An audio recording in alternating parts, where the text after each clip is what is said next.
வரேன்னு சொல்லி ஜனநாயகன் வரேன்னு சந்தோஷம் தான் போடணும். ஏன்னா அந்த அளவுக்கு பயங்கரமான படம். ஏன்னா ரஜினி சார் கூட நம்ம விஜய் சாரை கம்பேர் பண்ணும்போது விஜய் சார் அடுத்து சிவகார்த்திகேயன் வரது தப்பே இல்லை நினைக்கிறேன். ஏன்னா அந்த அளவுக்கு பயங்கரமா இருக்கு. அமரனுக்கு அப்புறம் செலக்ட் பண்ண ஸ்கிரிப்ட் எல்லாமே வேற லெவல். ஆனால் கண்டிப்பாக எல்லாருமே பார்க்க வேண்டிய படம். இது வந்து அரசியல் ரீதியாக சொல்றாங்க. நீங்க அரசியல் ரீதியாக தமிழ் நம்ம மொழி நமக்கு தெரியாம போனதுனால தான் இந்த மாதிரி யாரும் நம்மளை தான் நம்ம யார் ஆளணும் யார் வாழணும் அப்படின்றத அங்கே வெளியில இருக்க முடியும். நம்ம தான் முடிவு பண்ணணும். அந்த தெளிவாக சொல்லியிருக்காங்க. இந்த மற்றவங்க புரிஞ்சுனா சரி. ஏன்னா இது அரசியல் ரீதியாக மாத்துறாங்க. இந்த மற்றவங்க புரிஞ்சுக்கினா இது பிரச்சனை இல்லை. நாங்கள் அவ்வளோ அதான் படம் வேற. ஜெயம் ரவி சார் ரொம்ப விளையாட்டுறோம். ஏன்னா ஜெயம் ரவி சார் நம்மள மாரி பார்க்க முடியல. பட் இருந்தாலும் ஜிவி பிரகாஷோட மியூசிக் பயங்கரமா இருக்கு.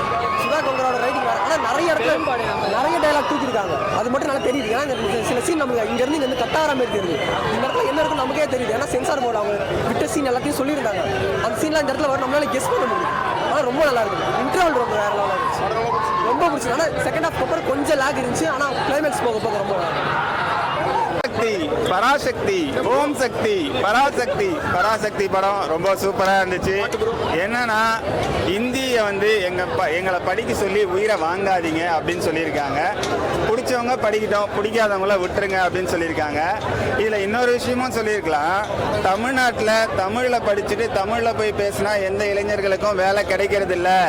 இதை கண்டிப்பாக சொல்லியிருக்கணும். இதை சொல்லலை படத்தில். ஏன் தமிழில் படிச்சுட்டு அந்த டிகிரி வேஸ்ட்டாக தான் கிடைக்குது. அப்போ அந்த டிகிரியை கொளுத்தலாம் தானே யோசிப்பான். தமிழ் மீடியம் படித்த பையன் அவனால் போய் இங்கிலீஷில் ஒழுங்காக பேச முடியல. ஏன் ஐடி கம்பெனியில் வேலை கொடுக்க மாட்டீங்க? இங்கிலீஷில் பேசினா தானே தருவேன்னு சொல்கிறீங்க. அப்போ அந்த டிகிரியை கொளுத்து தான் போவான். அது வேஸ்ட்டு தானே. வேலை கிடைக்காம வச்சிருக்க டிகிரி வேஸ்ட்டு தான். அது எந்த டிகிரியாக இருந்தாலும் சரி, இன்ஜினியரிங், பிசிஏ, எம்சிஏ எதுவாக இருந்தாலும் வேஸ்ட்டு தான். அதனால் அது கரெக்டான விஷயம். படம் வந்து ரொம்ப சூப்பராக எடுத்திருக்காங்க. பயங்கரமாக இருக்குது. ஜெயம் ரவி ஆக்டிங் வேறு லெவலில் இருக்குது. அதர்வா இறந்துட்டார். ஜிவியோட மியூசிக் சூப்பர். ஹீரோயின் சூப்பராக நடிச்சிருக்காங்க. அவங்களுமே போராட்டத்தில் கலந்துக்கிறாங்க. ஓவராலாக படம் பயங்கரம் சூப்பர். பாட்டு எஸ்கே அண்ணன் ஃபேன்னு நான் போட போகிறேன் டியூன்னு. எஸ்கே அண்ணன் தாங்க திரையுலக டான்னு. டான்னு இன்னா டான்னு அண்ணன் வேற மாதிரி டான்னு. எங்க அண்ணன் தாங்க சூப்பர் ஹியூமன் பீன்னு. ஆடுவாரு சீனா பாடுவாரு தேனா. எங்க இளைய தளபதி அண்ணன் வந்தா சரவெடி.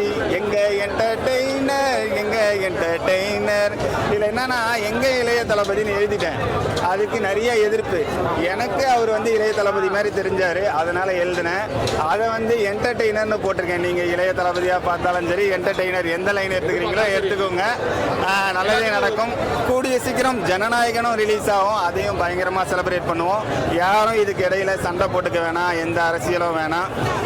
அதே மாதிரி இந்த சர்டிஃபிகேட்டை வந்து ஐயா எல்லா படம் டீமுமே படம் டேட்டு சொல்கிறதுக்குள்ளே தயவு செஞ்சு அந்த சர்டிஃபிகேட்டை வாங்கிட்டு அப்புறமா டேட்டு சொல்லுங்கள். நன்றி. அனைவருக்கும் பொங்கல் நல்வாழ்த்துக்கள். Happy new year. உங்களுக்கு ஒரு தரமான படம். தயவுசெய்து அரசியல் பூத்தாதராசா. நான் உன்னை 64 கொண்டு போயிட்டேன் மைண்ட் செட்டில், 65 கொண்டு போயிட்டேன், 80 கொண்டு போயிட்டேன். தயவுசெய்து அரசியல் பூசாதராஜா. உண்மை சம்பவமாக படம் எடுத்ததுக்கு அந்த ஸ்கிரிப்ட் வந்து தயவுசெய்து சிவகார்த்திகேயன் எப்படி தேர்ந்தெடுத்தாதில்ல. எந்த நடிகர் துணிச்சல் வேணுங்க. நடிக்கிறதுக்கு சாதாரண விஷயங்க. கரணம் தப்புன மரணம் மாதிரி நடிப்பு இருந்தால் தான் திறமை இருக்கணும். அது எப்படி நடிச்சா? ஏன்னா ஒரு படத்தில் இதோட ஏழை கட்டுறாங்களா 1000 கட்டுவாங்க. அந்த அளவு துணிச்சலாக நடிச்சிருக்கிறாரு. துணிச்சலாக கொண்டு வந்துக்கிறாரு. அந்த செரீன் என்ற கேரக்டரு சாதாரண கேரக்டர் இல்லை. அது ரஜினி முருகன் கேரக்டர் கிடையாதுப்பா. வருத்த வாழை சங்கம் அந்த படம் கேரக்டர் கிடையாது. செரீன் என்றது ஒரு மாசான ஒரு தனித்துவமான ஆல்பா மேல் சொல்லலாம். தனித்துவமா தெரியுன்னு ஆல்பா மேல்னா தனித்துவமா தெரியுதான். அது போராடுறாரு. எனக்கு தாய்மொழி தான் எனக்கு வேணும், புரியுதா? எனக்கு தாய்மொழி தான் எனக்கு வேணும், அதை நான் காப்பாத்திக்கிறேன், புரியுதா? மொழி இருக்கலாம், மொழி இருக்கலாம். ஒரு ரூபா நோட்ல பல மொழி இருக்குது. அது குத்தாதான் கடைக்காரனே வாங்குறான். நான் சொல்றது புரியுதா? எல்லா மொழியும் நம்மளுக்கு வேணும். ஆனால் கொஞ்சம் கொஞ்சமாக கற்றுக்கணும். ஒரு 10 வருஷம் கூட ஆகலாம், 20 வருஷம் கூட ஆகலாம். ஆனால் தாய்மொழியை நான் விட்டு கொடுக்க மாட்டேன்.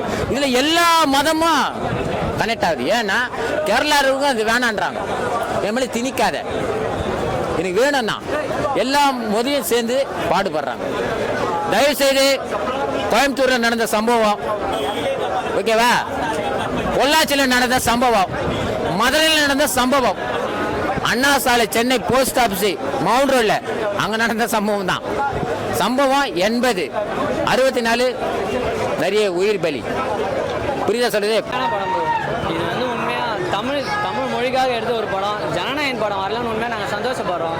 இந்த கிளாஸு அதெல்லாம் விட்டுட்டு பேசுறது விட்டு இது தமிழ் மொழிக்காக எடுத்த படம், எல்லாரும் வந்து பார்க்கணும், அனைத்து ரசிகரும் வந்து பார்க்கணும். எஸ்கே ஆக்டிங் வந்து ரொம்ப அருமையாக இருக்குது. ஜெயம் ரவியும் இதில் ரொம்ப மாசாக வில்லன் கேரக்ட் பண்ணிருக்கு. ரொம்ப அருமையான படம். தமிழ் வாழ்க.